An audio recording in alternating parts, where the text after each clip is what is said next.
عُدنا إليكم من جديد بعد غياب 3 أسابيع بسبب الامتحانات يعني، بس يالّا خلّصناها وأدينا رجعنا أهو، وفيديو النهارده هيكون من أهم الفيديوهات اللي أنا عملتها، لإن أنا هاكلّمك عن طريقة إزاي إنّك أنت تنجح في أي حاجة، والطريقة دي أنا مجرّبها شخصيًا. بس قبل ما نبدأ حبّيت أنوّهك إن الفيديو ده هيبقى ممل شوية، مش هيبقى فيه مونتاج كتير، فلو أنت شخص عايز فيديوهات بقى إيه فيها فلاشات وsound effects وبتاع، اطلع من الفيديو ده وانسى إنّك أنت تنجح في حاجة، لإنّك أنت مش عايز تستثمر حتى كام دقيقة وتستحمل تقعد تشوف فيديو هيفيدك فعلًا ويعرّفك إزاي تنجح في أي حاجة أنت تبدأ فيها. ولو أنت قررت تشوف الفيديو ده فاحب أهنّيك إنّك أنت خدت أول خطوة في طريق لنجاحك. موضوع الفيديو عن الmonk mode وmonk mode ده ترجمته هو وضع الراهب، وهتفهم ليه الاسم ده قدّام شوية في الفيديو. فكرة الmonk mode إنّك أنت بتحدد فترة بين أسبوعين لشهر، وبعد كده في الفترة دي تحط أهداف معيّنة وقواعد معيّنة تمشي عليها. بالنسبة لي أنا هاحط مثلًا الهدف بتاعي إن أنا عايز أعمل عدد معيّن في الفيديوهات خلال ال3 أسابيع دول، فده كده الهدف. إيه بقى القواعد؟ القواعد إن أنا مثلًا مش هاستخدم التليفون أكتر من ساعة في اليوم، ما فيش فيديو games مثلًا، ما فيش خروجات، ما فيش فُسح، ما فيش الكلام ده كلّه. دلوقتي أنت فهمت ليه اسمها مود الراهب، إنّك أنت بتفصل نَفْسك عن كل المشتتات وكل الحاجات المسلية وممتعة، عشان بس تركّز على هدف واحد بس، وأنت اللي بتحدد الهدف وبتحدد القواعد. وبعد ما بتخلّص الفترة اللي أنت حددتها سواء أسبوعين، 3 بتاخد بعدها فترة إجازة برضه ممكن يبقوا كام يوم أو أسبوع، آخرك أسبوعين يعني، بعد كده هترجع تعمل فترة monk mode تانية. هتقول لي طَب أنا ليه آخد الموضوع بشكل extreme أو شديد جدًا بالطريقة دي، اللي هو ما فيش أي تسلية خالص لمدة 3 أسابيع وما فيش حاجة إن أنا باشتغل أو بادرس أو أيًا كان الهدف اللي أنت حاطّه يعني، هاقول لك هو أيوه extreme أو شديد جدًا، بس الفكرة إن ده هيخلّيك تشتغل بجدية جدًا، وفي يوم الراحة أو في أوقات الراحة هترتاح جامد جدًا، فهتكون حرفيًا بتطبّق مقولة الwork hard وplay hard يعني تشتغل بجدية وتلعب بجدية، يعني وقتها هتحس إن الشغل شغل بجد وإنتاجية عالية جدًا، وفي ال3 أسابيع دول ممكن تنجز شغل 3 شهور، وفي أسبوع اللعب هتحس إنك أنت مبسوط جدًا بالراحة دي، هيبقى طعم الراحة ساعتها أحلى بكتير جدًا من إنك أنت مثلًا بتشتغل ساعتين في اليوم، تريّح ساعة، تشتغل ساعة، تريّح ساعة، تشتغل 3 ساعات، تريّح ساعة.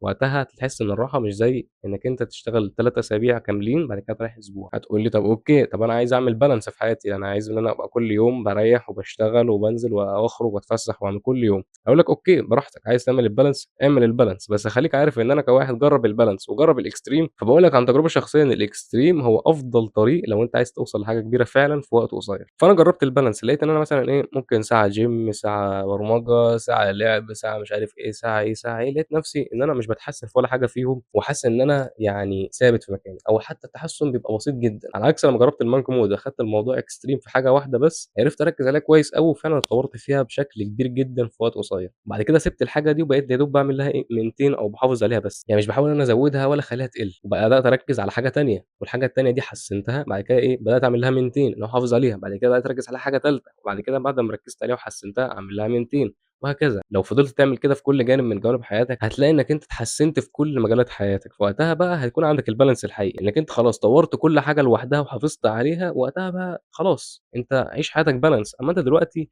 أنت سيء جدًا علميًا، سيء جدًا ماديًا، سيء جدًا في كل حاجة، فتيجي تقول لي أنا عايز أعمل balance، لا طبعًا يعني أنت الbalance ده تعمله لمّا توصل خلاص، يعني أنت خلاص طوّرت كل حاجة لوحدها وحسنتها وحافظت عليها، اعمل بقى balance بعد كده. فلو أنت عمرك ما عملت الmonk mode قبل كده، ففي الأول أنت هتحدد أسبوعين بس، بلاش 3 أسابيع، بلاش شهر، بلاش أكتر من كده، خلّيها أسبوعين بس، تحط فيها أهداف معيّنة، ولو حاسس إن المدة كبيرة أوي على الهدف ده، فممكن تزوّد أهداف زيادة يا إما تقصّر المدة. بعد كده تحط القواعد، مثلًا القاعدة الأولى إنك أنت ما تستخدمش موبايل أكتر من وقت معيّن، ما تخرجش، ما تتفسحش، ما تاكلش حلويات مثلًا، لأن الحلويات طبعًا بتأثّر على تركيزك والكلام ده كلّه لو أنت مش عارف، تنام في وقت معيّن وتصحى في وقت معيّن عشان برضه تحافظ على انضباط يخلّيك تقدر تكمّل فترة الmonk mode، وأكيد، أكيد، أكيد تحافظ على الصلاة في مواعيدها، دي قاعدة أساسية عشان تزوّد برضه انضباطك. ممكن أنت بقى تقعد تفكّر وتعمل قواعد مع نَفْسك، والأهداف أنت بتحددها على أساس أنت محتاج إيه الفترة دي، محتاج تتعلّم حاجة معيّنة، محتاج تشتغل على حاجة معيّنة. أمّا أنا في حالتي زي ما قُلت، فأنا هاحدد الهدف بتاعي إن أنا أعمل عدد معيّن من الفيديوهات خلال الفترة بتاعة الmonk mode بتاعتي، وبكده أنت لو طبّقت الmonk mode ده فعلًا هتلاقي تغيُّر كبير جدًا في حياتك، وبكده أنت عرفت الطريقة اللي هتساعدك إنّك أنت تحسّن أي حاجة في حياتك وتحافظ عليها بعد كده، وبعد كده في الآخر إنّك توصل للbalance الحقيقي فعلًا، مش الbalance اللي أنت بتضحك على نَفْسك بيه يعني. ولو أنت استفدت من الفيديو ده فأنت عارف المفروض تعمل إيه، وبكده الفيديو خلص، بس أنا هاتكلّم شوية عن حاجات تخُص القناة، فلو أنت مهتم شوف الجزئية دي. خلال الفترة الجاية إن شاء الله الفيديوهات هتنزل كل يوم جمعة بعد الصلاة بتوقيت مكة، بس غالبًا الفيديو ده يعني مش هينزل يوم الجمعة، بس إن شاء الله من الأسبوع الجاي هابدأ النظام ده، وبس كده، السلام عليكم.